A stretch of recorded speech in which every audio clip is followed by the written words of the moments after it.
আমরা আসলে ভিপির লিজ জমি এটা হচ্ছে গিয়ে তালিকা মুক্তকরণের জন্য আমরা সেটা নোটিশ দিতে গিয়েছিলাম শ্যামলাপুর শ্যামলা ৮৬।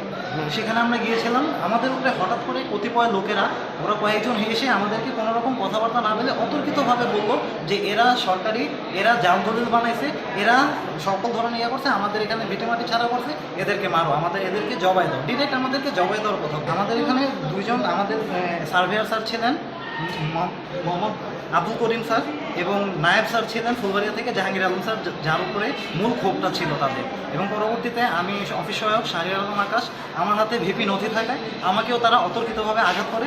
আমাদের ফুলবাড়িয়া সাভার উপজেলার ফুলবাড়ি ইউনিয়ন ভূমি অফিসের অন্তর্গত শ্যামলাশী কলাতিয়া এলাকায় যে আমাদের সরকারি অর্পিত সম্পত্তিতে যে অবৈধ দখলদার আছে, অবৈধ দখলদারদের নোটিশ দেওয়ার সময় তারা অতর্কিত হামলা করে আমাদের ইউনিয়ন ভূমি উপসহকারী কর্মকর্তা জাহাঙ্গীর আলম এবং হচ্ছে আমাদের উপজেলা ভূমি অফিসের সার্ভেয়ার জনাব আব্দুল করিম এবং অফিস সহকারী শাহরিয়ার আকাশ এখানে উপস্থিত ছিলেন।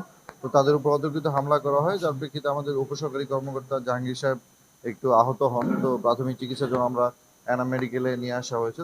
তিনি এখন প্রাথমিক চিকিৎসা শেষে সুস্থ আছেন এবং আমাদের জেলা প্রশাসক স্যার এবং উপজেলা নির্বাহী অফিসার স্যারের সাথে কথা হয়েছে। স্যারদের কনসার্ন মতো আমরা থানায় সংশ্লিষ্ট বিষয়ে সাধারণ ডায়েরি এবং মামলা নেওয়ার প্রস্তুতি নিচ্ছি।